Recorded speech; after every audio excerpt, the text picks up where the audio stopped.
Dicen que en un rincón secreto del bosque existe una escuela muy distinta a todas. Allí no hay timbres que suenen como campanas militares ni paredes grises que aprisionen los sueños. En ese lugar, los árboles parecen inclinarse para escuchar a los niños y las ventanas se abren para dejar entrar la risa, como si fueran rayos de sol. Esa escuela nació de la imaginación de una niña que un día decidió que crecer no significaba olvidar la magia.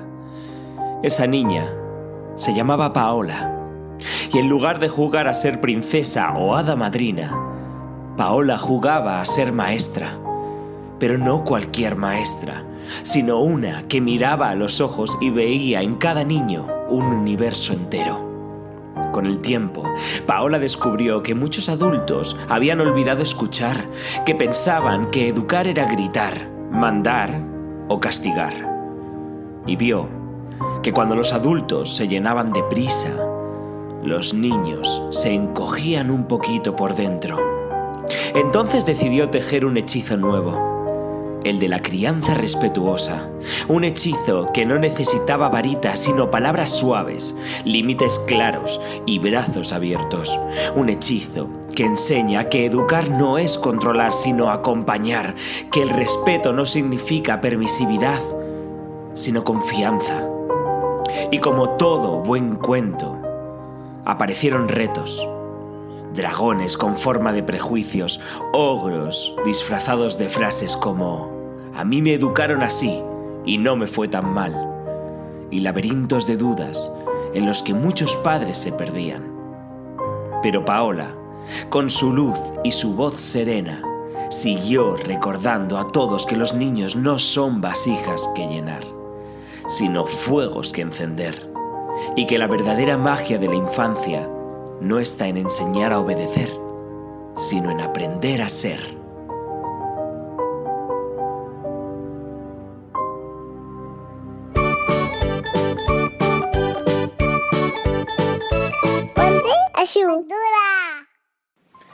Bienvenidos a Ponte a su altura, el podcast donde la educación es la prota de la clase.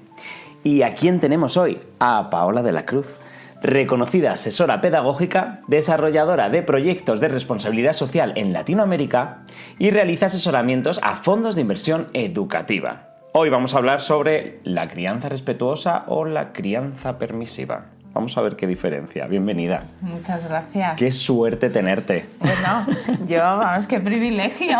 Qué ganas, de verdad, ganas de descubrir esto, ganas sobre todo de una fuente para mí de sabiduría que eres tú, de cómo asientas bien esas bases, de cómo encima transmites todo tu ser, esa calma y es que, como tú eres, es como hay que hacerlo, para mí. Y cómo lo veo y cómo te sigo desde hace mucho tiempo en redes y todo lo que transmites me parece increíble y hay que absorber. De personas como tú hay que absorber y hay que aprender. Así que, bueno, tenemos aquí, antes de empezar, ¿vale? Hemos escuchado un cuento. Maravilloso, un gracias. Cuento para ti, es un regalito. Y tenemos el reto del programa es que tú vas a diseñar la portada de ese cuento, ¿vale? Y yo voy a intentar crear pues un recuerdo para ti. ¿A la vez que vamos a hablar? A la vez que hablamos. ¡No, qué maravilla! Claro, porque esto surgió porque al final yo me pongo muy nervioso y simplemente tengo que hablar. Y hay veces que las miradas, tanto aguantarlo, cuesta. Vale. Si hacemos cosas, es como cuando antes hablabas por teléfono que hacías garabatos. Claro. Pues digo, si al menos hablamos y hacemos garabatos, pues a lo mejor nos soltamos un poquito más. Oye, esto es idóneo para mí, yo más natural, ¿eh? Esto es idóneo, o sea que... Maravilloso. Vamos a empezar por... Cuéntame. ¿Por qué educación? ¿Por qué empezar ahí? Porque yo vengo de una economía baja, ¿no? Sino subterránea, donde los recursos eran escasos, ¿no? No teníamos. Vale. Entonces, mi entorno, mamá trabajaba muchísimo. Esto no lo suelo contar, ¿eh? Gracias. Mamá vivía pues una vida difícil. Entonces, al no tener juguetes, al no tener otras cosas que los niños pues, tenían en abundancia, yo tenía muchísimo tiempo, muchísima imaginación. ¿Dónde empezó mi mi afán por aprender jugando, imaginando. Habían 2 gatos a los que creo yo ahora que torturaba sin darte cuenta. Los sentaba, los ponía a escucharme. Entonces, ¿de qué hacía yo ese juego con los gatos? Pues de un punto de referencia. Ajá. Esta es una cosa súper bonita, si fuésemos conscientes de un punto de referencia, que era esa Sor Isabel, que siempre la nombro, se llama de otra manera, pero le doy ese toque porque creo que fue la persona que más me marcó al final de mi vida, ¿no? Uh-huh. Y yo jugaba a imitarla, y yo era profesora, y mis 2 gatos eran mis alumnos. Pero toda mi vida ha estado ligada al entorno de la educación, entonces al entorno del poder, ¿no? Mamá siempre decía que no entendíamos lo que nos decía, ¿no? Me decía, si estudias no tendrás problemas. Y cuando le decíamos, mamá, tenemos hambre, dice, ve a jugar, hija, ve a jugar. Tú estudia mucho y verás cómo luego ya no tendrás hambre. Entonces, como que todo el entorno de mi vida va ligado a la educación, una cosa maravillosa. Pues sí, lo tengo muy cerca. Y luego mis dificultades personales, uh-huh. Yo creo que venimos preparados, y una de las habilidades de las personas como nosotros es ponernos a disposición de la educación. Uh-huh. Y va por ahí mi amor a la educación. Y tu amor por la educación, por la respetuosa, la que escucha. ¿Por qué? ¿Cómo descubriste la importancia de esa conexión? Pues mira, yo cuando empecé mi carrera docente buscaba en diferentes modelos y tuve la suerte de poder viajar pues, por muchas escuelas. Uh-huh. Viajar Latinoamérica, Europa, y sabes que siempre vamos con ese concepto de yo quiero ser el mejor, quiero aprender, quiero dar, quiero formarme, ¿no? Sí. Y habiendo hecho muchísima formación, pues llegué a Barcelona cuando conseguí mi plaza de docente, como cualquier otra persona. Yo vengo del público, la gente uh-huh. tampoco lo sabe mucho, ¿eh? Y me puse en manos de un entorno muy consciente, que es Arrosa Sensat, es formación consciente, uh-huh. Material no estructurado, salud emocional, acompañamiento, mirada, y rompió con todos los esquemas que yo tenía en educación elitista, pero sí que es verdad que he podido formarme en muchos ámbitos, y no tenía nada que ver. Cuando yo me puse delante de un aula, Ramona, que le quedaba una semana para jubilarse, me dijo, benvinguda, bienvenida. Y entonces me hizo así. Me contó, yo pues en un ámbito de yo sé, claro. Le dije pues la formación que tenía, por dónde había viajado, qué había hecho. Y me decía, muy bien, pues venga, tírale a la clase, tira. Y cuando entré a la clase era una ignorante, no tenía ni idea. Todo lo que me enseñaron en la universidad, todas las formaciones que yo creía que iban a hacer posible que esa clase, esos niños y esas niñas estuvieran acompañados, es una palabra que ahora está muy registrada en mi entorno educativo. Yo iba con el ego del saber, uh-huh. ignorante, ¿no? Es que no nos preparan para lo que es la vida del aula. Totalmente cierto. Fue caótico, me quería morir. ¿Esto qué es? ¿Esto qué significa? Ese choque con la realidad de repente. O sea, ¿qué pasa? O sea, nadie me contó que esto era así de asfixiante. Quiero salir corriendo. Están todos llorando. ¿Cómo ayudo? Entonces, cuando cogía al otro lloraba, el otro tal. Pues esa es la realidad que el docente tiene en el aula. Uh-huh. Entonces, Ramona me decía, da igual, hoy no hace falta que hagas ficha. Y yo, no, pero es que en programación, no, hoy no hace falta la ficha. Están llorando. Y yo, bueno, pues la ficha, ¿no? Pues vamos al patio. No quieren salir al patio. No quieren. Pero aquella, no se puede decir tacos aquí, ¿no? Sé libre. Aquella cabrita era como que disfrutaba de la vieja escuela y hacía como el rollo, venga, cuéntame ahora lo que sabes, cuéntame ese máster que me decías, esa formación que tenías. Y entonces yo veía como ella les hablaba bajito, se ponía a su altura, les escuchaba, y para llamar su atención era como una bruja. Entonces decía, chicos, es una cosa que a mí me mata. Y entonces tú estabas ahí y hacías, ¿qué narices está haciendo? O sea, No, ahora voy a sacar yo una evaluación de en qué estado evolutivo está el nano, qué necesita. No, o sea, yo era una inepta. Y entonces, con un silencio, los nanos hacían ¡pum! Y entonces, venid, hablar bajito. Sí. Su atención, el tocar bonito, el sentarse, el olvidarte de todos los conceptos curriculares que nada tienen que ver y decir, Básico. mi amor, y yo estar así. Pero en la adaptación, entonces yo tenía el concepto de adaptación, se llora, es algo normal, porque a ti te dicen, en la adaptación todo el mundo va a llorar. Y ostras, y me decían, no, primero te tienes que hacer con ellos. Tienen que saber que eres una persona confiable, de confianza, de su entorno. Te tienen que querer. ¿Cómo que me tienen que querer? ¿Me tienen que querer? ¿Qué dices? ¿Cómo van a querer? Son mis alumnos y mis alumnas. Efectivamente, Ramona me dio el contexto de lo invisible, de lo que no nos enseñan o no enseñamos en la universidad, lo importante de lo importante, el acompañar, el mirar, el tocar con permiso. Yo iba y tocaba y abrazaba y me decía, no te ha dado permiso. Y yo decía, ¿pero qué necesitas el permiso?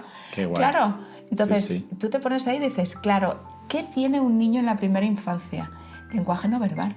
Lo que pasa es que los adultos olvidamos hablar en niño. Y cuando tú hablas en niño, le tienes que decir, te veo, te voy a tocar, y si ese niño hace así, significa que no quiere que le toques. Que no le persigas. Y si tú le quieres abrazar y le quieres cantar una canción súper guay, no quiere oírte a cantar, quiere a su madre. Y entonces ves fuera a la madre.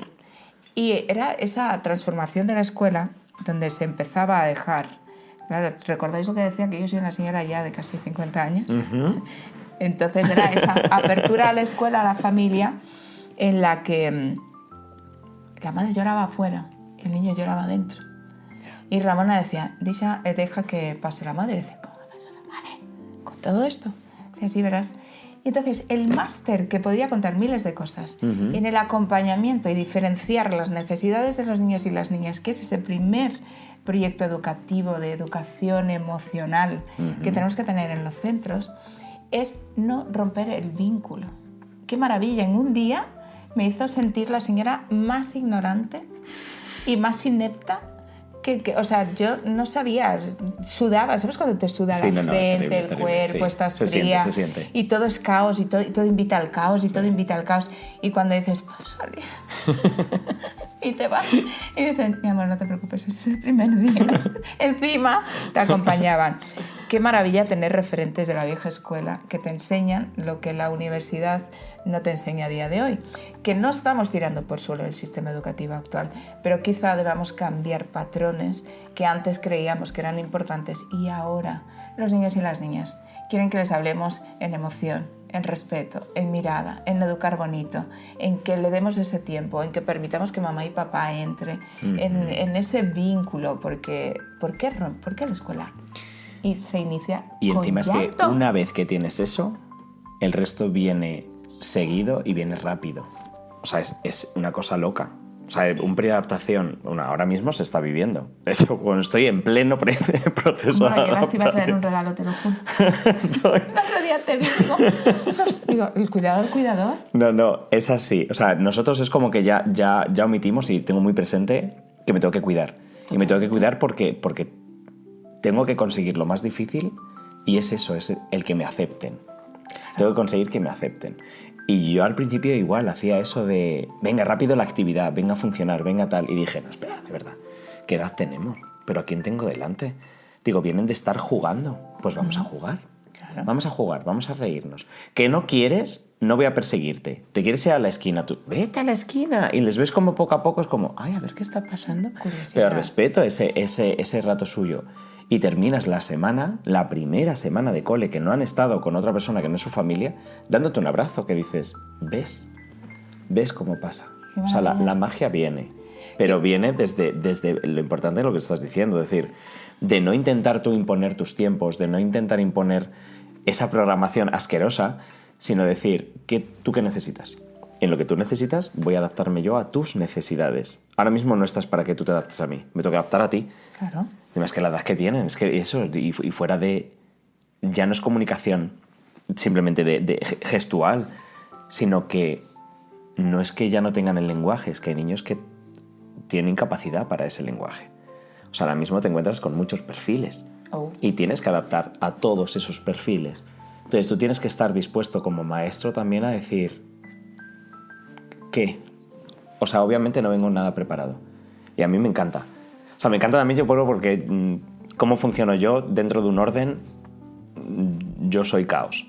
Yo soy orden dentro del caos. O sea, bueno, ¿vale? O sea, yo prefiero ir sin nada. Eso es la belleza del caos. Sí. El que hay antes del caos, del orden. El caos, es que forma parte del orden. O sea, para mí es así, encima, si vas con algo preparado, al final es la frustración tuya como adulto, decir, no ha dado tiempo a esto, no hemos podido... Digo, yo entro a clase y digo, a ver, ¿cuál es el panorama? ¿En qué situación estamos? Mapa. ¿Qué me permitís? ¿Qué quieres que hagamos? ¿Qué podemos hacer? ¿En qué momento? Y de eso funcionamos. Me parece magnífico. Has mencionado el tema de la neurodivergencia. Uh-huh. ¿Qué te ha aportado a ti a nivel educativo ser tú neurodivergente? A nivel de formar o de acompañar. Mira, el entender la belleza de lo imperfecto, uh-huh. es decir, esa perfección que exigimos en un sistema educativo donde se registra solo X habilidades y competencias, vale. que nada tienen que ver con las personas que pensamos, sentimos, aprendemos con el cuerpo, con la mirada, a través del arte, que requerimos de otros estímulos, o algo tan simple como que no soportamos que nos toquen sin permiso si no eres una persona con la que estoy vinculada, o que el entorno de ruido nos haga parecer enfadados, nos saque fuera, ¿no? Podría decir muchas cosas porque creo que estoy enumerando mis habilidades y mis competencias, mis taritas. Pero yo creo que esto me ayuda a hablar en un niño con necesidad, uh-huh. Una niña con una belleza diferente a la arreglada. El entender que necesitamos, el saber que un entorno disruptivo nos bloquea, que requerimos de otros tiempos, uh-huh. Que registramos el proceso de aprendizaje a lo mejor de forma visual, corporal, que necesitamos a lo mejor un estímulo exterior, que estamos hablando de educación sensorial, ¿no? Sí. Como se puede registrar ahora mismo en cualquier centro. Entonces, que a lo mejor nos aterriza el estar pintando para no perder el hilo y que mi H salga volando y que la música nos calma. Entonces, poder trabajar en las necesidades del ser, en esa parte emocional, aceptándome. Uh-huh. Y quiero decir algo súper importante porque una de las cosas que me centró más en este camino del respeto, el tiempo, el observar, el no juzgar, el acompañar, el saber qué necesitas tú y saber qué necesitas tú, ¿no? No desde mi ego del saber. Uh-huh. Va ligado con esa necesidad de que no nos enjuicien. Y sobre todo con algo más importante es que siempre recuerdo que yo en mi sistema de educación, ¿vale?, me sentía, no diferente, pero es una palabra que no me gusta utilizar, pero yo me sentía tonta. O sea, yo entiendo en mí misma el concepto de tonta. No entendía. Era como si era profesora y las matemáticas, yo no registro los procesos matemáticos. Uh-huh. No los entiendo. Era como si alguien me estuviera hablando en chino, en alemán. No entendía, ¿no? Uh-huh. O sea, me generaba un estrés. Sin embargo, yo llegaba al resultado de esa operación de otra forma que no sabía explicar. Y decía, pero si te he dado el resultado. Claro. No, pero el proceso, no tengo ni idea. ¿Cómo haces? Ya, pero yo sé qué es esto. Yo hago una cosa súper curiosa, que lo hablo con mi pareja siempre, que es, él dice, ¿qué fecha está? Que este día de tal, y yo no sé cómo, le digo el día, la fecha, el número de ese día. Es una cosa rara. Son un superpoder. Yo creo que lo digo y me coincide. La escuela tiene que estar modulada y preparada para que sea maleable, flexible, para que los habitantes de la escuela puedan pertenecer, para que cuenten sus historias, para que la habiten y que esté totalmente desvinculada de lo que creen los adultos que acompañan en ese proceso de aprendizaje y educación, que es lo que necesitan. No podemos saber lo que necesitamos cuando no nos escuchamos los adultos, pero menos aún podemos entender lo que necesitan los niños y las niñas si no les escuchamos. Y cuando hay una divergencia, una belleza imperfecta, una necesidad educativa, la realidad es que nos falta mucho camino. No tenemos esos recursos, el sistema no nos acompaña, pero sí que necesita de algo que abunda en la escuela de hoy, con los docentes que entendieron que hay que educar de otra manera. Y es esa vocación, esa entrega, eso que hace posible que la gran mentira de la diversidad sea posible en tu pequeño aula. Qué bonito, me pones la piel de gallina. Porque, o sea, es que es así. Es así. O sea, el sistema no nos lo pone fácil. No nos lo pone fácil y no estamos hablando de que yo necesite más folios. No. Es que yo necesito más manos en clase. A mí me encantaría tener más manos, porque dice, no, el tema de las ratios. El tema de las ratios no es un número, no es un número de documentos. ¿Qué va? Que tiene que entenderse así. ¿Qué documentos hay, eh? Sí, pero bueno, eso ya, dices, cuando llegue, a mí cuando me empiezan a pedir digo, después, el 1 es ahora los niños y el 2 son los papeles. Los papeles ya llegarán, sino que me venga a inspección a solicitar cosas, entonces tenemos una charla y lo vives conmigo, los hacemos juntos mientras cambiamos pañales, mientras llantos, mientras atendemos a familiares, ¿sabes? Pero es el hecho de la frustración docente que sientes que dices, yo puedo tener en mi clase una divergencia. Sé cómo tengo que acceder a ella. Perfecto. Pero no puedo. No puedo. ¿Por qué? Porque no tengo el tiempo de preparar ese lenguaje pictórico que tú necesitas. No tengo el tiempo de darte ese estímulo positivo que necesitas, porque estoy a otra cosa. No tengo tiempo de atender incluso tus necesidades, que ya eso me parece fuerte, tus necesidades de que se te escapa el pis y tengo que tenerte con el pañal o tengo que tenerte con el pantalón empapado, porque ahora mismo estoy solo y si me voy dejo al resto de tus compañeros solos. Lo que estás diciendo es de valientes, ¿eh? A mí me da igual, a mí sinceramente ya me la pela porque hay que, yo creo, sacar las cosas tal y como son. Las porque enaguas de la educación. Se van, claro, es como que se van ocultando las cosas. Dices, mira, yo por ejemplo antes cuando yo empecé a trabajar no había pañales, ¿vale? En 3 años ya no había pañales. Claro. Cada vez hay más pañales. Pero eso es Vale. por el ritmo natural y el respeto al tiempo Por de eso cada niño y cada niña. Se respeta. Y yo lo respeto. Yo sí que es verdad que cuando empiezan las clases digo, por favor, nada de pañales. Pero digo, si tenéis un caso, hablamos de manera particular, para que no se me generalice. ¿Por qué? Porque no llego. No es porque no quiera respetar a tu hijo. Es que no llego y prefiero la rapidez de cambiarle un pantalón o incluso a forzar tu ritmo de que te des cuenta que te estás realidad. empapando y que estás incómodo, antes que respetar que tu propio cuerpo ha dicho, ya, no me hago pis. Es fuerte, pero es que es Muy así. fuerte. Entonces dices, tenemos una realidad, tenemos todas estas personas ahora mismo, pero necesitamos llegar a ellas. Y es muy frustrante. Yo sé que necesita cada uno, pero no puedo dárselo. En muchas ocasiones no puedo dárselo. Mira, a mí me gustaría, lo que acabas de decir, porque creo que es muy valiente, y esta es la realidad de un docente cualquiera en el aula, ¿vale? Necesitamos leyes y necesitamos que no se queden en ese papel tan bonitos y con esa armonía de redacción, y es preciosa, porque la realidad es esta. Pero sobre todo, la valentía que tienes a la hora de comunicar y a la hora de decir lo que hay en el aula, ¿vale? Por eso abandoné yo el sistema público y me fui a un proyecto en el que se intenta hacer otras cosas. Pero si entendiéramos que el sistema, los medios, el adulto, la responsabilidad de todo ese adulto, nada tiene que ver con un proceso madurativo al que no se puede forzar. No. Y el que además, si no se hace bien, genera otros problemas. Además, tú imagínate que eres una persona que tiene un problema en tu esfínter, ¿vale? Y entonces es antihumano que yo te exija y además no te permita que alguien te pueda ayudar. Porque además hay otra realidad. Es que hay familias que no pueden entrar y que están totalmente dispuestas a hacer lo que el sistema no complementa. Sí. Esas manos que no. Proyectos cooperativos con familias que te dicen, yo no trabajo, yo voy contigo. Vale, el sistema no te deja. El sistema apalea de manera bárbara lo que hemos entendido también hace mucho tiempo, que escuela y familia es la mejor fórmula. ¿Sabes también que es que te venden el que meter tú a la familia en clase te va a molestar? En absoluto. O sea, intentamos desde el primer momento hacer equipo con las familias.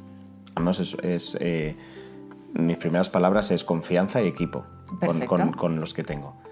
Pero sí notas cierta reticencia por parte de altos cargos a meter a las familias mucho tiempo en clase y digo, ¿por qué? O sea, yo no tengo nada que ocultar. Perfecto. O sea, yo quiero que estén, quiero que formen parte y encima si tengo que hablar con alguna familia sobre su hijo, prefiero que lo vea. Claro. No, que esté presente en ese proceso y todo lo que ayuda. Digo, es que no entiendo por qué no pueden estar. Claro que no comprendo. Igual que en muchos centros no se permite en el periodo de adaptación el que estén las familias. ¿Por qué? Pues sí, es la mejor fórmula. Es que no sé decírtelo.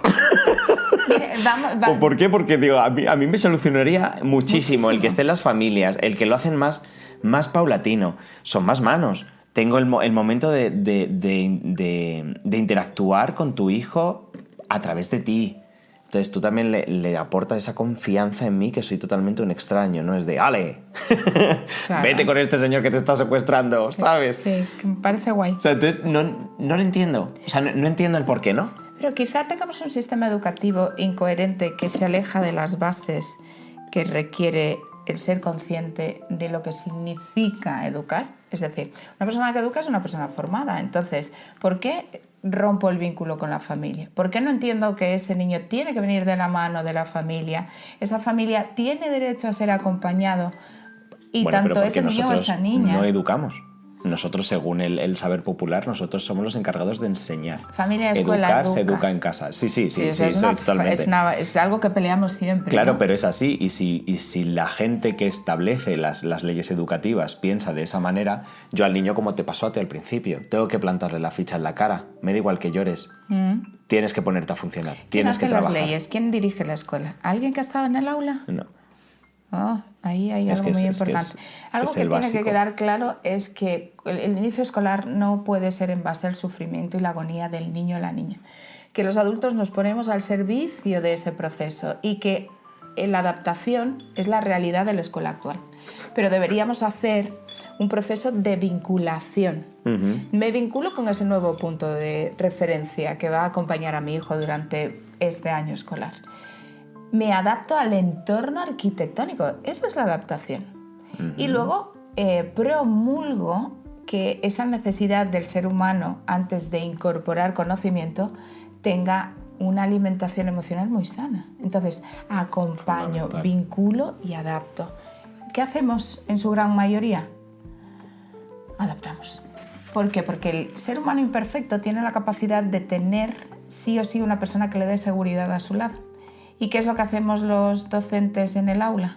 Pues de superpoderes y intentamos llegar a todos, que no es una realidad, y el nano por supervivencia dice, no te conozco, pero, ya, pero te quiero. Quiero a partir de ahora nos queremos, ¿vale? Sí. Ostras, qué incoherencia a la hora de acompañar Totalmente. a los niños y a las niñas. La escuela debería hacer escuela, desde ese concepto y desde toda la información que tenemos. Es que está tan fácil saber qué hay que hacer. No, y de hecho ahora con todas las redes sociales, o sea, fuera de tienes que rascar, pero sí que hay muchos docentes contándote la realidad tal cual. Entonces, escucha esa realidad. Claro. Dices, vale, voy a sacar de aquí y vamos a empezar a funcionar. Obviamente todo tiene su proceso y sus tiempos, pero ponte a ello. Habéis diseñado una ley educativa, la LOMLOE, que es la que está ahora, es magnífica en cuanto a proyectos, en cuanto a competencias y no únicamente objetivos. O sea, está avanzando. Pero tú me estás diciendo en la ley de 0 a 6 temas de vínculo, temas de valores, tema de respeto, tema de escucha, y no tengo tiempo ni de hacer una asamblea. Entonces, ¿dónde está la escucha? ¿Qué escucha tengo? Si tengo un horario marcado, si me estás diciendo que los niños de 5 años no pueden tener 2 sesiones de arte semanales porque tienen que tener sí o sí 1 hora de matemáticas y 1 hora de lectoescritura diaria. ¿En qué momento es más importante que aprendan los números o las matemáticas frente a una expresión artística? O sea, ahí hay problemas serios. Es que me vas a hacer que diga una barbarie. Partimos... Cortado, vamos a echarlas fuera. Partimos de quién hace las leyes. ¿Usted ha estado en el aula? ¿Cuántos años lleva acompañando? Es que ¿Qué sabe de la escuela? La movida es que ya no es la escuela en sí, sino quién habita la escuela. La escuela la habita cada año generaciones nuevas, generaciones que aprenden de una nueva manera, que se están acercando al mundo de una nueva manera.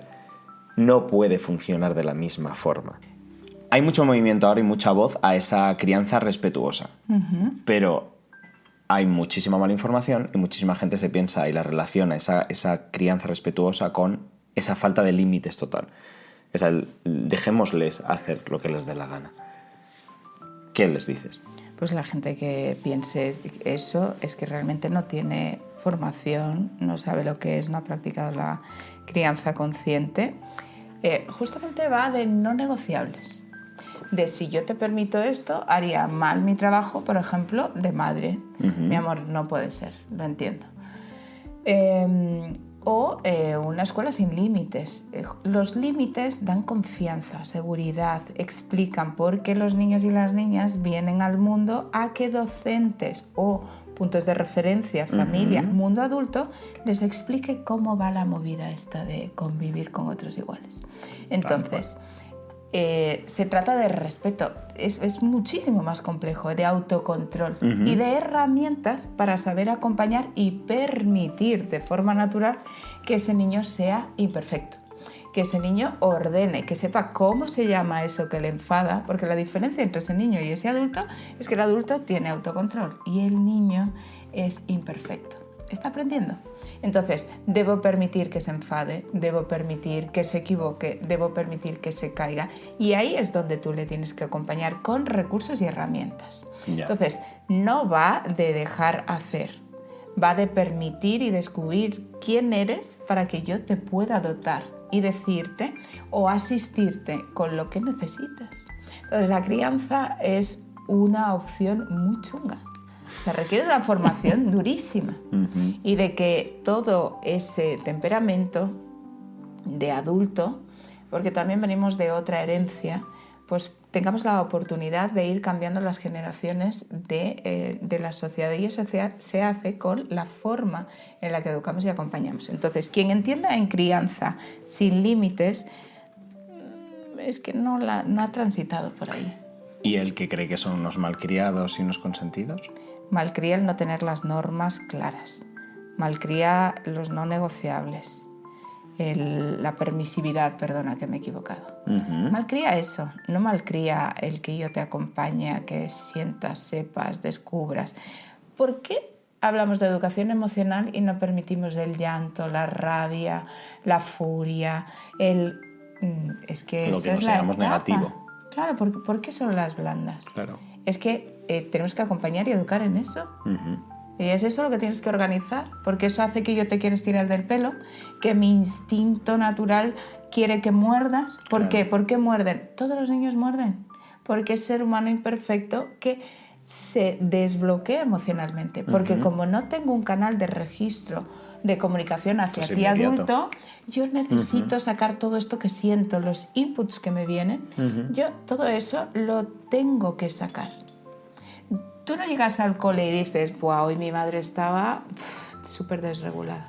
Se le ha caído la leche, se ha levantado tarde, se le ha manchado la ropa. Y entonces me ha traído a tirones y a gritos. No sé qué decirte, Dani. No sé qué decirte. Llego enfadado, no quiero entrar, me tiro al suelo, rabio, lloro, porque me han tratado mal. Y la incoherencia del mundo adulto es que creen que educar desde el miedo, desde el autoritarismo, implanta una norma. Lo único que genera es rechazo. Y ese niño que entra al aula y necesita ese abrazo, ese punto de referencia que dice, mi amor, ¿qué te pasa? ¿Por qué? ¿Qué ha pasado hoy? ¿No? El niño no puede llegar y decir yo en determinada edad. Claro, pero también estás pidiendo. Y es lo que está pasando y yo creo que es el problema a lo mejor donde se está viendo. Se está educando de una manera respetuosa y lo están haciendo adultos que no tienen esa gestión.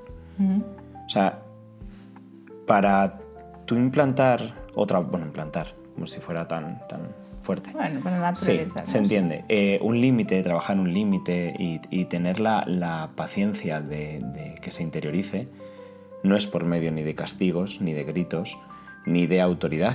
No, porque un límite, es la parte que explico a las familias, para mí hay varios límites, hay como varias categorías, pero los principales es a nivel de seguridad.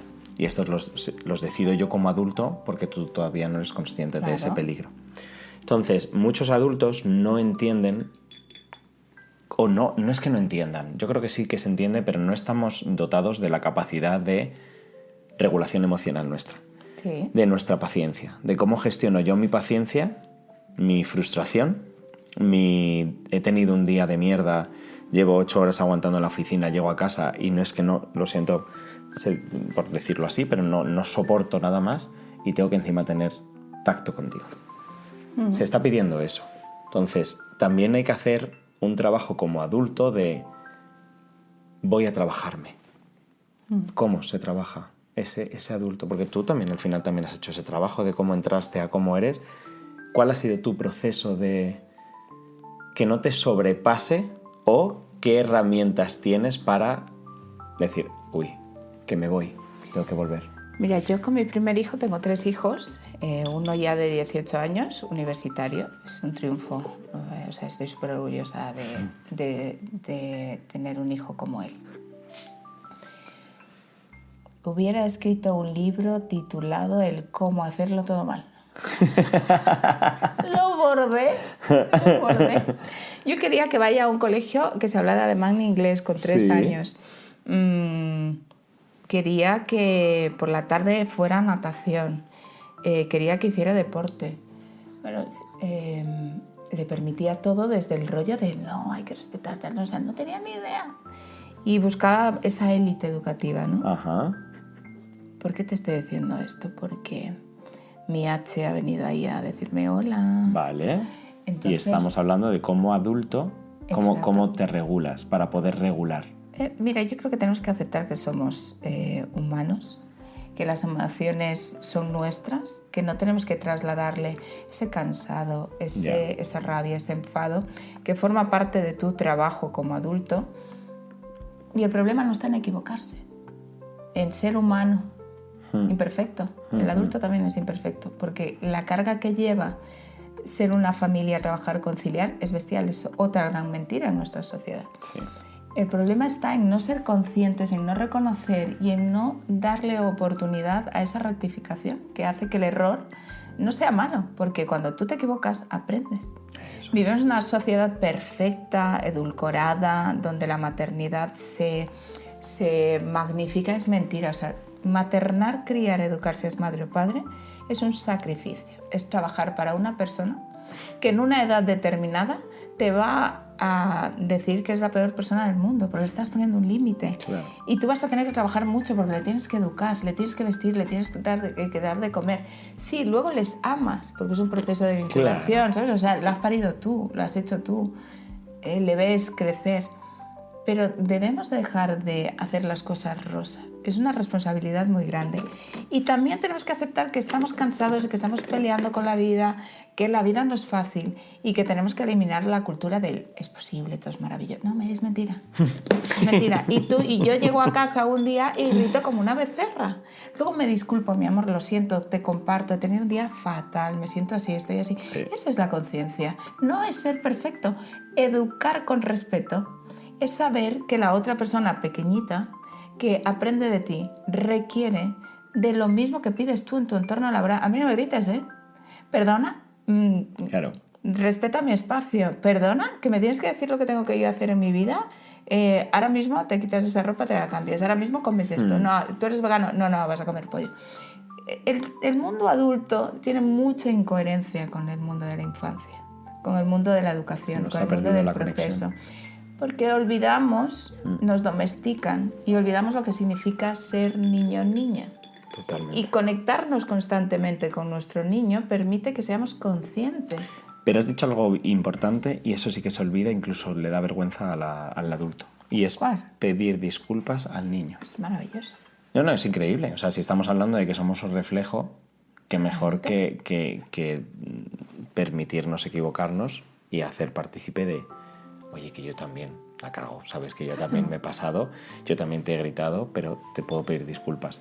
Que también está en su derecho el querer aceptar esas disculpas o no, que ese es otro punto. Pero como adultos siempre da vergüenza. Y yo, por ejemplo, eso sí que lo veo mucho en la generación de mi familia. Sí. en los adultos de mi casa. Es Pues decir, yo, cómo cuesta como si fuera una vergüenza. Lo es, O sea, pero el admitir, me he equivocado y yo lo veo y digo, no pasa nada. Pasa nada. O sea, de verdad que no pasa nada. O sea, y yo entiendo tu mecanismo ahora como adulto de cómo es tu manera de pedir perdón. Que es, pues, yo qué sé, organizas una comida familiar o estás como más disponible. Esa es tu manera de pedir disculpas. Pero el decir, lo siento, verbalizar lo siento, es muy difícil para algunas personas. Muy complicado frente a los niños. Y también hablo en el ámbito educativo. Pocos profesores escucho que la están liando, saben que la están liando porque luego me lo dicen a mí como compañero de trabajo, pero no se lo dicen al niño. Y digo, jope, ¿y qué esperas que haga él cuando la líe? Porque la va a liar. Porque es que tú tienes un poquito más de control, poquito más, porque estabas hablando del autocontrol de adulto, pero hay días que controlamos mejor quiénes somos y hay días que estamos totalmente descontrolados porque al final somos personas trabajando con personas y le estás pidiendo luego a él que tenga una manera de comportarse, una educación, ¿sabes? unas capacidades que tú no le estás dando. Y encima tú como profesor creo que tenemos más responsabilidad todavía que la familia en ese caso. Es decir, la familia puede... No es que pueda permitirse el no hacerlo, porque creo que es importante, pero desde la escuela sí que hay que promoverlo, sí o sí. Ahí no hay excusa. Lo que has dicho es maravilloso, ¿eh? Yo soy muy drástica, y digo drástica, ¿eh? No he dicho drástica. Tenemos que entender que no vamos a la universidad del papá y la mamá. Uh-huh. Que no vamos a aprender, que no tenemos la asignatura de criar de 0 a 3 meses. Que no sabemos educar y que eso es un proceso individual también que tiene el derecho de mamá o papá a transitar por esa experiencia, ¿no? Y podemos ser más ignorantes o menos ignorantes. El reto está en esa conciencia que cada día hay generaciones ya de niños y niñas criados en respeto, conciencia y educados en crianza respetuosa. En las escuelas también, eso es maravilloso. ¿Qué te quiero decir? Que yo como madre o padre puedo aprender, porque tengo toda la vida para acompañar, para rectificar esa responsabilidad, ¿no? Sí. Pero el docente que fue a la universidad a aprender, a enseñarse cómo acompañar, a tener ese privilegio de hacer educación, a ser un punto de referencia, un ejemplo, un niño o una niña tiene el derecho de tener una persona competente, sana, emocional. Y los docentes tienen que saber si ese es su lugar. ¿Por qué? Porque en otros procesos también nos equivocamos en ayudarles a que eligieran para creer lo que eran buenos. Sí. Y hay gente que a lo mejor no tiene que ser docente, y esto lo digo siempre. ¿Por qué? Porque hay gente que no tiene que ser fontanero, porque hay gente que no puede ser médico, porque un médico que se equivoca con una operación lo retiran. Pero un docente que se equivoca y marca la vida de forma negativa de un niño continúa errando. Hay gente que se niega a formarse, a explorar otras necesidades, otras técnicas. Lo que tú decías, o sea, porque tengo que aprender, enseñarle a escribir cuando ese niño requiere de arte. Claro. Y es una estupidez, porque los niños en la primera infancia o a partir de X expresan sus emociones con el arte, con el cuerpo, con las manos, con las emociones. Y hay estudios psicológicos directamente del dibujo. Claro. Es decir, todo lo que nos cuentan por medio de un garabato. Todo. Y no le vas a permitir hacerlo. No, es absurdo. Pero yo quiero en ese natural. sistema de perfección. Para hacerlo más claro aún, los padres tenemos la obligación de tener conciencia, formarnos, buscar herramientas. Pero es que un docente decidió y eligió ser docente, educar, acompañar y como mínimo que lo haga con respeto. Eso y la es. importancia de saber parar. El cuidado del cuidador. Pero esa es la diferencia, y eso es lo que yo me encontré, por ejemplo, en la universidad, de decir quién estaba por la educación y quién estaba porque me gustan los niños. O por una salida Si te gustan los niños... Bueno, uno de la nota de corte es la mínima en educación, que eso ya marca un poquito Me aterroriza. lo que tú estás permitiendo. Es decir, medicina es inalcanzable Pero no hace falta que te esfuerces mucho si quieres ser profe. Con que apruebes, ya entras, ¿vale? Porque es un 5 raspadito. Yo cuando fui era un 5. Dices, ya está, con aprobar, entra. O sea, la persona que no se esfuerza puede acceder a educación. Va a ser quien va a establecer las bases de esos niños. O sea, porque no hay ningún tipo de motivación. O sea, no de motivación, sino de valoración de la educación. No se valora. Entonces, claro, tenías a la que me gustan los niños, que simplemente quería ser madre, pero como de momento no, pues tengo esto. La que quería hacer interiorismo, pero no le había dado la nota, entonces estaba intentando primero entrar en educación y si eso ya paso. La que está por estar, porque le están obligando a hacer algo. Y de repente hay uno o dos que dicen, no, es que yo he vivido esto en mi escuela, yo me he formado con estos profesores, he visto que no y quiero intentar hacer algo. Y dices, ya. O sea, para mí en ese momento yo como profesor de universidad diría, vosotros iros. Hacedme estos trabajos, vamos a centrarnos tú y yo. Vamos a trabajar porque tú sí quieres hacer algo. Y no hace falta que esperes a unas prácticas para tener contacto con niños. Tú ya quieres mover cosas, porque la educación de todas maneras, y eso yo creo que es importante también entenderlo, puedes querer estar en contacto con los niños o puedes intentar cambiarla desde dentro. Hay varias maneras de cambiar la educación. Tú a lo mejor no tienes ese feeling, porque al final te encuentras con muchos docentes por el camino.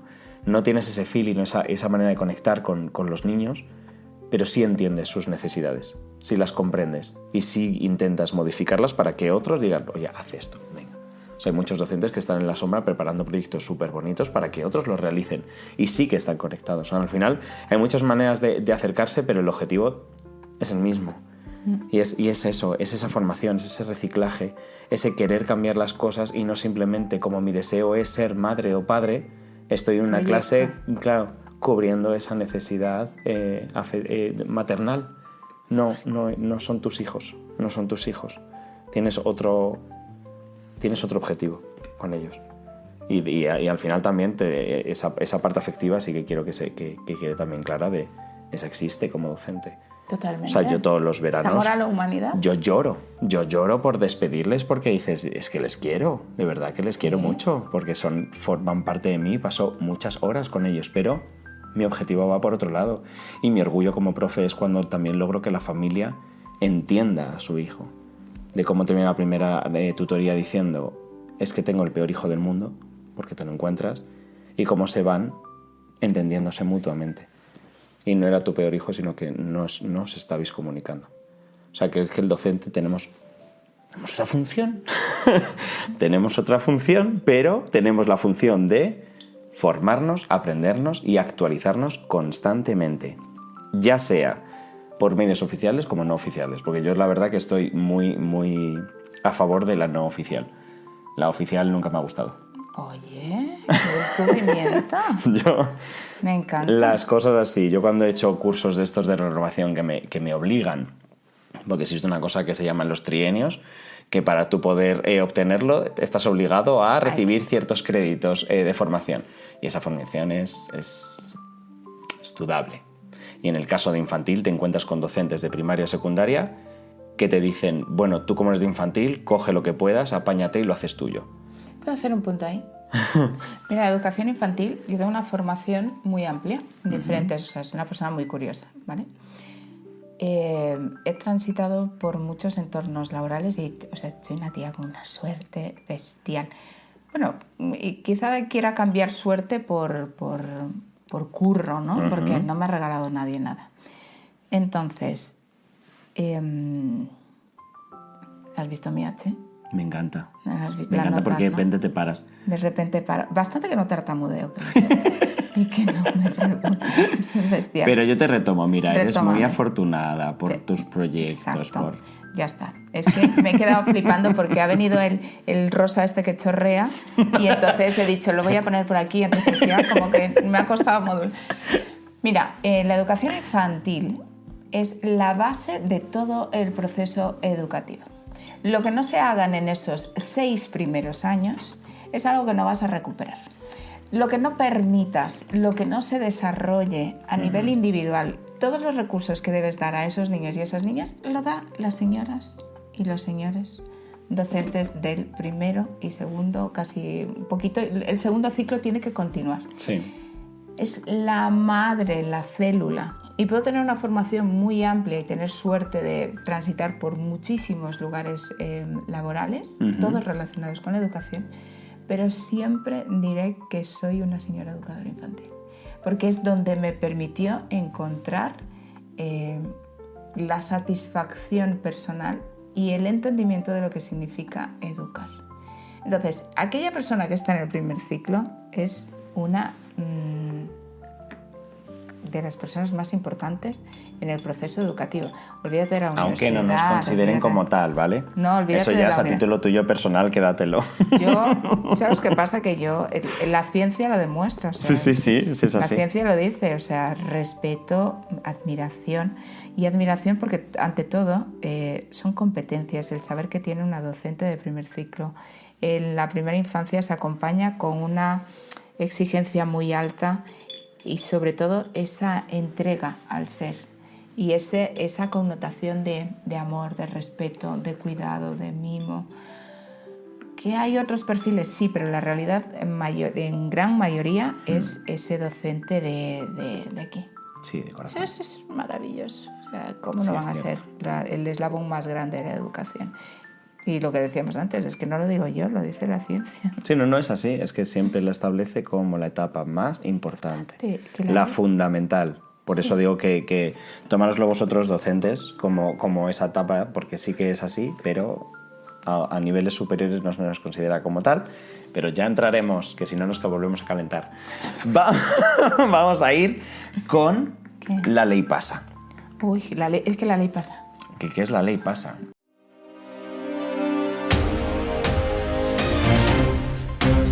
¿Qué le pasa? Tan, tan, tan. Vale, la ley PASA es la ley educativa Ponte a su altura. Vale, es una ley, pues obviamente inventada de este podcast, pero sí que hago un breve resumen de lo que habla la ley educativa actual sobre lo que estamos tratando. Lo que estamos tratando, el núcleo era la crianza respetuosa, pero estamos desmontando todo el ámbito educativo que me parece fundamental. Pero claro, yo he buscado sobre esa parte respetuosa y sobre TDAH y dislexia dentro de esto, ¿vale? Al finalizar, tú nos vas a aportar tu artículo. Lo que debería estar en una ley educativa, sí o sí, según tú. ¿Vale?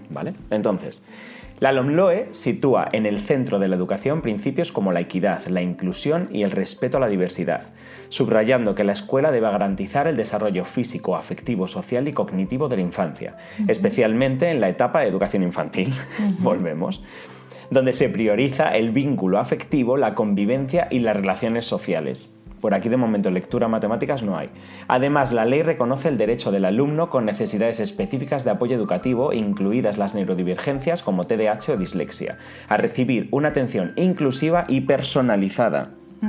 Papel que no realidad. No como un problema a gestionar, sino como parte de la riqueza de la comunidad escolar. En su preámbulo, la norma insiste en avanzar hacia una escuela libre de violencia, respetuosa y centrada en el bienestar del niño, lo que conecta directamente con los valores de la crianza respetuosa frente a la permisiva, defendiendo que la educación sea un espacio donde todas las mentes tengan cabida. No te va a gustar lo que te voy a decir. Me va a encantar. Y lo voy a hacer muy cortito. La educación camina hacia un modelo, sí, que pronto se va a establecer como una educación muy respetuosa. El hecho de tener conciencia ya lo hace. El docente busca formarse.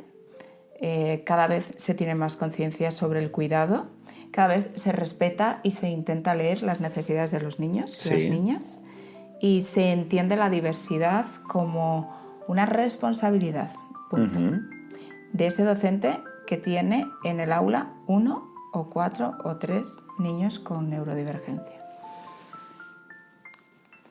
Sin ser tan drástica, si hay cosas que un proceso tan simple como saber cuándo empezar a leer, cuándo no manipular los tipos de pinza para que ese niño esté sentado, cuando no se entiende que el niño antes de leer y escribir debe moverse, cuando no se entiende que el desbloqueo emocional, el correr por el pasillo, el gritar, el romper es una necesidad básica. Y eso no está incorporado porque eso se castiga, a los niños se les tiene sentados. Eso es todo lo que estamos aprendiendo a hacer de forma diferente. La diversidad es una mentira, no existe. La diversidad es el esfuerzo, el sacrificio y el abuso que se hace de otra forma sobre la vocación del docente. ¿Qué hace ese docente que tiene muchísima comunicación con la familia, que busca formarse fuera de su horario, que llega a casa y continúa haciendo recursos?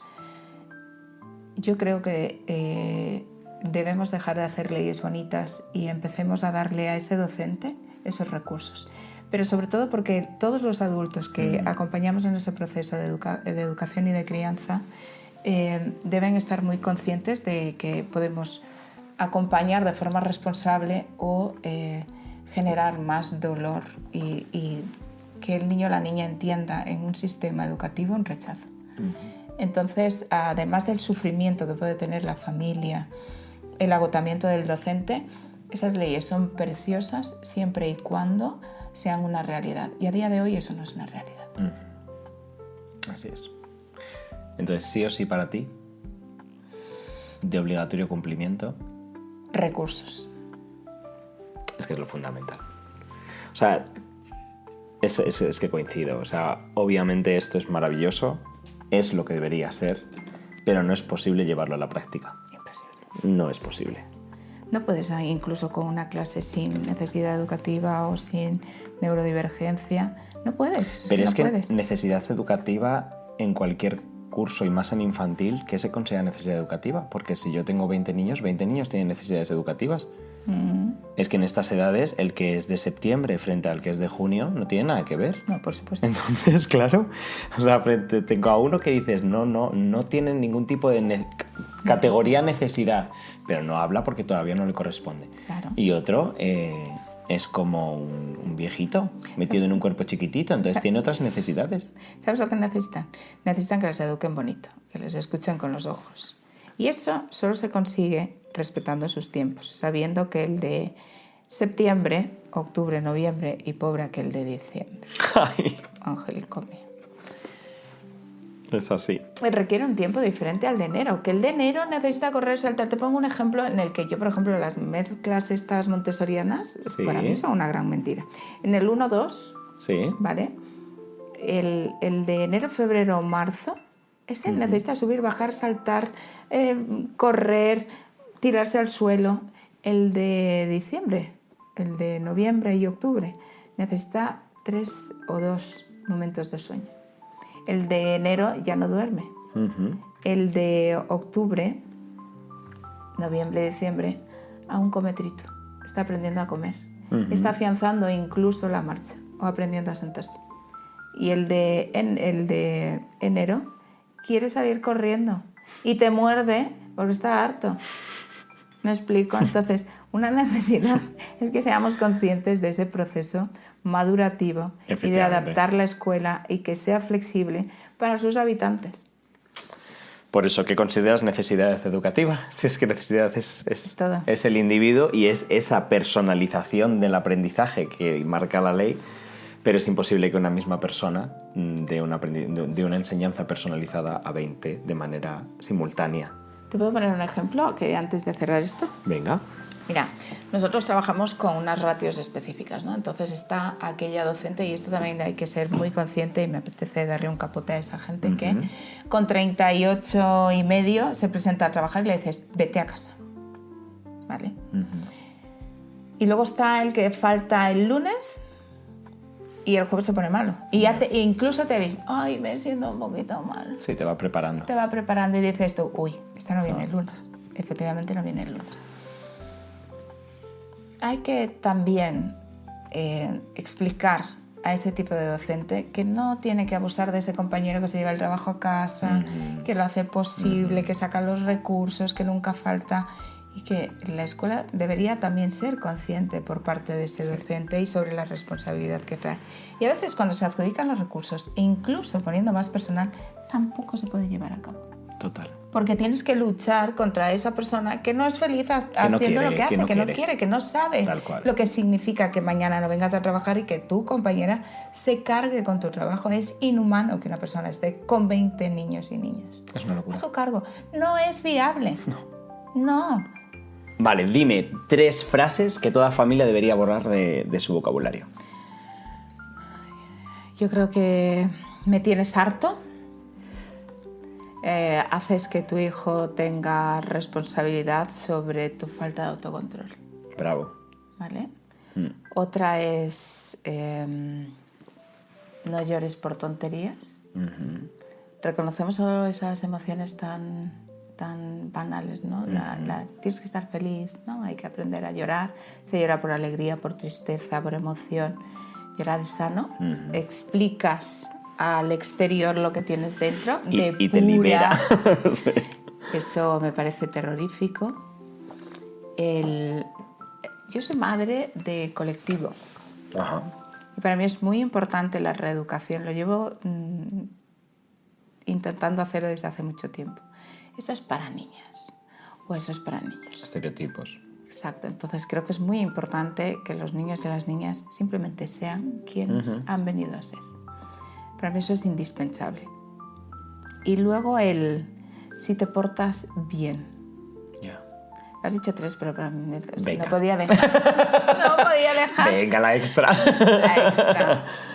Tenemos que dejar de educar manipulando desde el miedo, con condicionantes, y tenemos que permitir que el error forme parte del proceso de aprendizaje. Y lo de pórtate bien, ¿qué es? ¿Qué es pórtate bien? Porque es la parte que trato mucho en tutoría. No quiero que se porte bien. ¿Qué es? ¿Lo has explicado? ¿Qué hay que hacer? Porque ahí también están los límites, ¿eh? Ahí forman parte de los límites. Totalmente. ¿Cuál es su camino? ¿Qué pasa? ¿Qué tiene que hacer? ¿Qué hay detrás de un pórtate bien? Es varitas mágicas. Yo creo que algo fundamental y no es frase es que no esperemos nunca de los niños el botón mágico de que todo les nazca de manera, pues eso, espontánea. Que formamos parte. Y todos los mensajes que tú le vayas dando, ya no solo oralmente, marcan mucho. Totalmente. Marcan mucho más, de hecho, las miradas, el gesto, me da la vuelta a los ojos cuando haces algo. Eso marca. Totalmente. Marca, y yo creo que como adultos recordamos. Totalmente. De Yo adultos recuerdo la mirada de mi madre hacía así y hacías... O sea, mi madre no necesitaba un pórtate bien. La mirada... Lo tengo claro. Bueno, vamos a la tutoría. Cuéntame.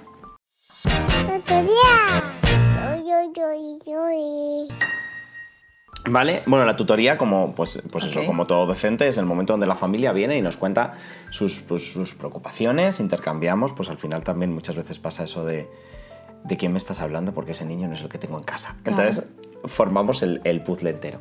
Bien, pues yo he presentado en redes, en el Instagram de Ponte a su altura, he dicho que venías y Vale. el tema. Entonces te han dejado una pregunta. Oh, qué guay. Y la pregunta es esta. Hola Dani, hola Paola. Mi pregunta es la siguiente. Dada la cantidad de información que circula hoy sobre la crianza en manuales, libros y nuevas metodologías, ¿cómo podemos los docentes dialogar con las familias para ayudarles a comprender que educar no es moldear a su hijo a su antojo, sino guiarlo hacia la construcción de una personalidad auténtica con valores como la empatía y el respeto? Muchas gracias. Es docente, ¿no? No lo sé. Yo creo No que lo sí, sé. que porque ha dicho cómo podemos los docentes. Ajá. Qué complejo porque parece una respuesta tan simple, pero yo creo que si iniciamos del sin juicio, si entendemos que todos estamos aprendiendo, Ajá. si la comunicación familia-escuela es una puerta muy abierta, esa fórmula funciona muchísimo en los mejores proyectos educativos a nivel mundial. La comunicación de la familia y la escuela hace que ese push pedagógico sea posible. ¿Por qué? Porque el adulto conjuga tu ser docente más mi ser familia. Y entonces, familia y escuela educan y enseñan. No hay ni un solo proceso de enseñanza o de educación que no requiera el de los dos. Desde la escuela a esa familia, poder acogerla.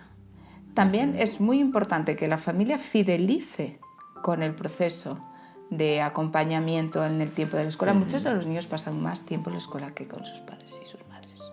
La mayoría. Porque la conciliación a nivel de familia, y aquí es súper complejo hablar solo de educación, es una gran mentira. Las familias tenemos que hacer malabares y adjudicar algo que no les corresponde a los abuelos, que ellos también críen. O sea, abuelos están para malcriar, sí o sí, o sea, es psicología de bolsillo. El poder ponernos en el lugar de la dificultad del otro, y que a día de hoy una de las cosas más arriesgadas es educar y criar, maternar. Yo creo que es un principio que nos permitiría que acompañemos a los niños y a las niñas desde esa responsabilidad, desde esa conciencia. Y sobre todo, algo muy bonito que creo que lo podemos hacer tanto las familias como los docentes, es pensar en qué adulto necesitamos cuando fuimos niños e intentar convertirnos en esa persona. Totalmente. Me gusta tu respuesta. Me gusta. Es que me gustan tus respuestas. Es que sí, o sea, compartimos cerebro. Sí. Mola.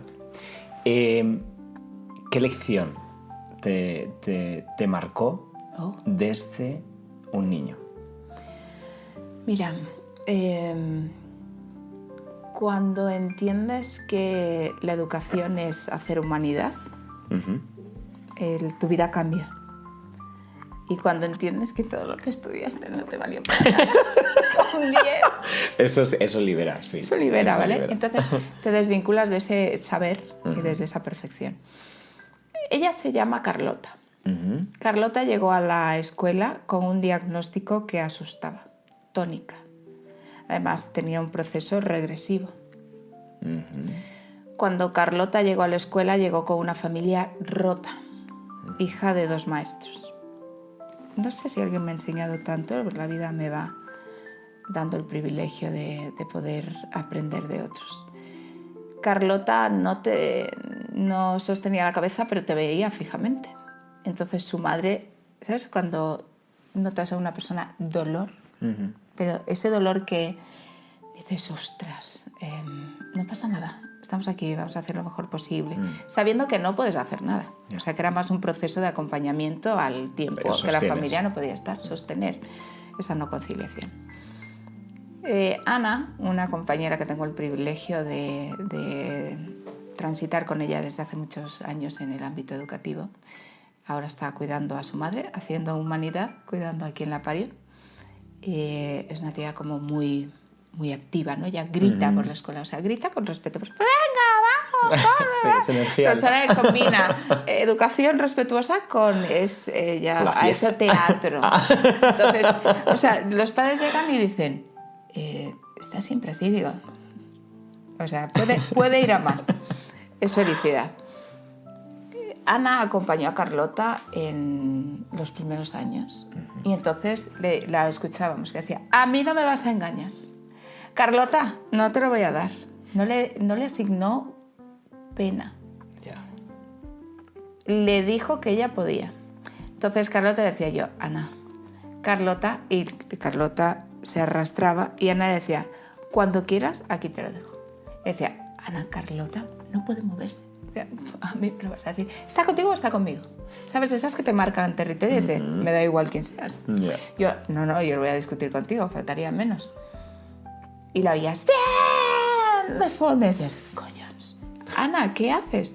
El caso es que Ana acompañó, se puso sus propios retos, le puso los retos a Carlota. Carlota se sentó. Carlota caminó.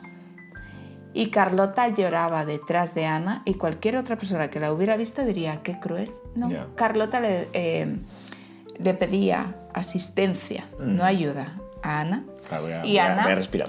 Y Ana le decía, escúchame, Ana le decía, a mí no me vas a engañar.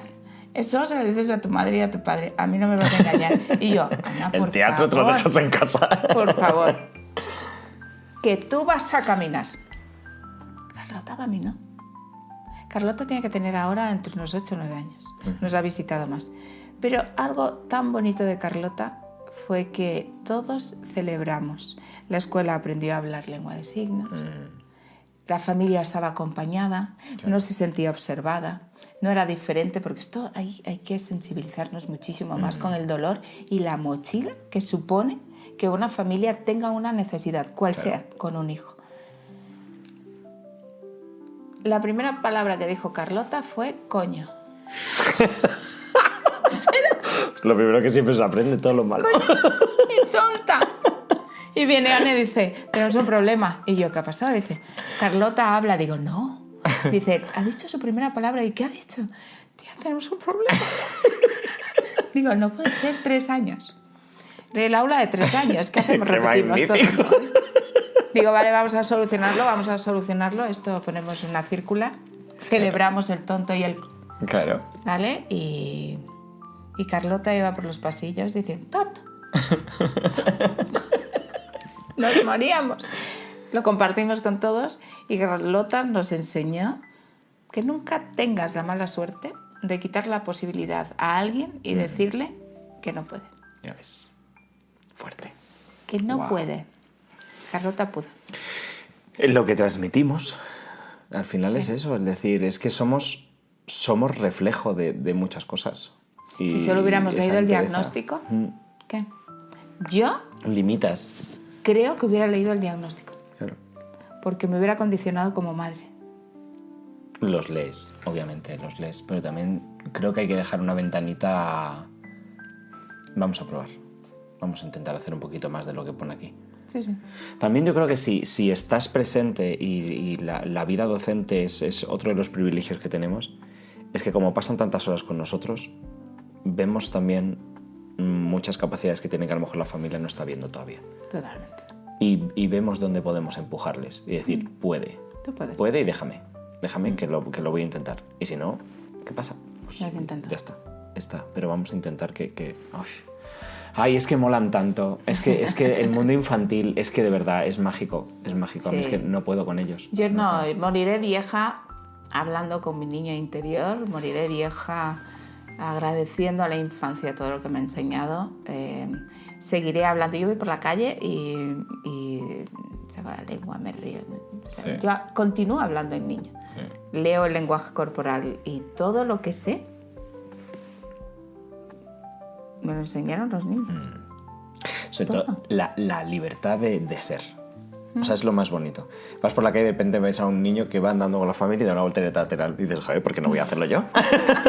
No lo hagas, no lo ¿Qué hagas. coño importa lo que mire el de al lado? Pues la verdad porque es que me nace hacerlo. Pues ya está, ¿a quién le he hecho daño? A nadie. Pues listo. Son libres. Sí. Son libres. Y la manera que tienen de ver las cosas quitándole hierro al asunto. Con las charlas estas profundas de... Cuando viene, yo qué sé, asociaciones a hablar de cáncer, a hablar de no sé qué. La manera que tienen ellos de entenderlo, de percibirlo, cuando al final también yo creo que es otro de los privilegios de esta diversidad que no inclusión de las aulas, el tener diferentes perfiles a ellos les da el abanico entero de la sociedad y ellos son capaces de percibirlo antes de tú saberlo y Por la saben contra, perfectamente cómo hacerlo. Porque ellos se leen entre ellos. Por la contra, el adulto domestica a su hijo en deshumanizarse. Te lo voy a explicar. Cuando tú vas por la calle con tu hijo y hay un señor tirado en el suelo, con un cartón, o hay un tío, una realidad muy compleja, tú retiras a tu hijo para el otro lado. Sí. Le cubres y es un instinto y está bien. Pero ¿qué pasaría si le decimos a ese niño, mira a ese hombre, ¿cómo lo ves? Yo lo empecé a hacer con mis hijos y es bestial la riqueza y la nobleza que tiene. ¿Cómo veis a ese hombre? Está triste, ¿no, mamá? Claro, está triste. ¿Y por qué creéis que está ahí? ¿Creéis que ha elegido estar ahí? No, hombre, ¿cómo va a querer estar en la calle? Imaginad que ha sido un gran ejecutivo y lo ha perdido todo. Y mi hijo mediano me dijo, imagina que se le ha muerto a alguien y se le ha quitado la gana de vivir. Y entonces empezamos en un diálogo de humanidad bestial y me di cuenta que en una acción que te encuentras en la calle, en la que no invitas al juicio ni al rechazo, ojo, es normal que yo proteja a mis hijos, Claro. pero trabajar en esa empatía, en ese ponerse en el lugar del otro, es tan fácil como ir por la calle. Y educar es también tan fácil como ser conscientes que en el entorno hay otros niños y niñas. Y que aunque no seas docente, madre, padre, tú también educas. Sí. La sociedad educa. Totalmente. Sí. Es así. O maleduca. Pues si le pego una patada a un perro, no dejo que se siente la persona mayor, que suenan cosas idílicas, pero que hace que eduquen. Eso es. Pues el niño que yo tengo a un lado, si cruzo un semáforo que una madre está enseñándole a su hijo a que no cruce. A que no, o no juegues con él. Exacto. No estés con él, no juegues con él porque dice palabrotas, no te acerques, no aprendas, no le invitamos, no. No. ¿Tú sabes que un niño negro no excluir. sabe que es negro hasta que otro niño le dice que es negro? Y los niños no conocen de color, de raza, ni de si eres alto, guapo, rubio, pequeño. Entonces, el niño es consciente. Por eso es muy importante que sepamos que cuando yo le digo a ese niño es negro, yo ya marco esa diferencia. La diferencia, la discriminación, viene del adulto que se lo transmite al niño, porque ellos no conocen de eso. No saben, no lo utilizan. Tal cual. Es que te digo, podemos ampliar, ¿vale? Podcast 3 horas más. Forever life. Pero es que yo no sé si se ha quedado algo sin decir. No, yo creo que está, Yo creo que está rico. Es increíble, o sea, es increíble escucharte una vez más. No, tal y qué como privilegio. adelantaba, es una pasada. Si es Qué que es una privilegio, a pasada. mí me mola mogollón el trabajo que haces, lo consciente, el estar ahí. Eso es maravilloso. Es que los docentes tenemos que salir a la palestra y que digan, vale, vosotros no sabéis de qué va esta movida, ¿vale? Pero la educación mola. Sí. Y quien hace educación... Señor, ¿cómo está? Sí. O sea, perdón usted, ¿qué tal? Usted es docente, ¿no? Respeto muchísimas profesiones, pero el hacer humanidad requiere de un respeto social. Deberíamos Debe. serlo. Debe. Deberíamos serlo porque, y tal y como establece la ley educativa, que nos gustan mucho los papeles, somos la base. Y la base no podemos construirla bien ni acompañarla bien si nosotros tampoco estamos bien. Totalmente. Y a nosotros no se nos trata como habría que tratarlo. Sí. Ahí lo dejo, pero faltan unas cosas. Uno, que es enseñar las obras de arte y explicarlas. Oh. ¿Vale? Así que vamos a ello. ¿Empiezas? Empieza. ¿Empiezo? No, va. Piedra, papel o tijera. Venga. A ver cómo explico Venga, yo. piedra, papel o tijera. He hecho trampa que lo sé. Vale. Piedra, papel o tijera. Piedra, papel o tijera. Disculpa. Piedra, papel o tijera. Miércoles, dale. Venga, empieza. Yo no lo he decodificado. Vale, a ver cómo os lo explico. Tiene que ver con algo que yo llevo mucho en mí, ¿vale? Y es que llevas aquí. Exacto, que lo llevo aquí. Con lo que me identifico muchísimo. Además, representa mi parte emocional, como que va todo en la línea de esa educación, ¿no? Vale. Y es el amor que tiene que haber a lo que hacen los docentes y el respeto que tiene que haber a esa belleza imperfecta, ¿vale? Entonces yo siempre no concibo un docente que no ame lo que hace y si no siente eso, algo falla, ¿vale? Es verdad que podemos estar bien, mal, tal, pero todo va con eso, con esa pluralidad, con ese respeto a quien eres, con las miles de formas de entender los procesos y los registros del aprendizaje y con respetar a la belleza imperfecta. Coño, es que no hay cosa más bonita que no ser qué pesado o qué aburrido es hablar con una persona que sabe todo, que siempre es perfecto. Entonces, esto qué largo lo hago, es que no sé dibujar. Que escúchame, que es No una sé pasada. dibujar, pero ahí va mi obra de arte. Es increíble. De verdad que es increíble. A mí me estaba flipando. O sea, yo estaba aquí diciendo, bueno. ¿Es eso? Me encanta, me encanta. Pues yo creo que es así, ¿no? Para mí la educación y es amor a la humanidad. Bueno, pues... Piedra, papel... ya no hay más. Bueno, pues esto es el regalo que te hago, Ah, ¿vale? qué maravilla. Para mí la representación de lo que tenemos que proteger y lo que nos aportan. Esto era un intento de pompa, ¿vale? Me ha quedado aquí como capa, que para mí esto es pues precisamente todo lo negativo. No, Vale. no he querido intentar con diferentes colores porque al final lo negativo puede venir de muchas maneras. Y negativo que aportamos a ellos ya no solo... Yo creo que, bueno, y quiero pensar que no hay una intención de eso negativo. Creo que falta, como hemos venido hablando, falta ese reciclaje, ese cambio de mirada, esa intención tuya personal de permitirte errar y permitirte... Así que eso lo tengo aquí. Y aquí están ellos, que para mí siempre son los protagonistas, de todos los colores, pero sobre todo también me gusta este, porque el azul es la representación del TEA, del alumno con autismo. Para mí estos siempre son como los más importantes para mí, porque son un mundo muy diferente de todo, de cómo perciben, y fuera de eso se habla siempre de ese espectro. O sea, encima es que no es un patrón, no es nada exacto, no, ninguno lo es, pero en su caso todo es mayor. Hablamos de la adaptación, toda es mayor, todo es otro proceso, otro entendimiento, otro lenguaje, otra gestualidad, otro todo, es otro universo. Es como, pues eso, aprender idiomas. Aprendemos el castellano en mi caso, aprendemos el inglés, pero aprendemos también pues, a conectar esos corazones para lograr entendernos. Y es la pompa que para mí tenemos que proteger. Es decir, a ellos hay que entenderles, pero hay que protegerles, porque al final luego van a estar de este lado. Que eso hay veces que se nos olvida de los niños de hoy son los adultos de mañana. Totalmente. Y que si no, yo quiero que sean buenos y no quiero que se repitan las cosas que se están viendo y se están popularizando por todas partes y parece que es la tendencia. Necesitamos gente de buen hacer, buenas intenciones y sobre todo también que no miren por sus intereses propios, sino que les interese que convivamos en un mundo. Así que bueno. Entonces, esto me lo puedo llevar. Este es para ti. Maravilloso. Luego firmamos y luego ponemos Vale, el día, porque yo tengo tantos cuadros que algún día haremos la exposición. Porque son maravillosos todas las interpretaciones que dais aquí. Lo voy a poner en mi estudio. ¿Dónde? Bueno, quedan dos, ¿vale? Una es el resumen de este episodio para ti. ¿Cuál sería? ¿Con qué frase? ¿Con qué...?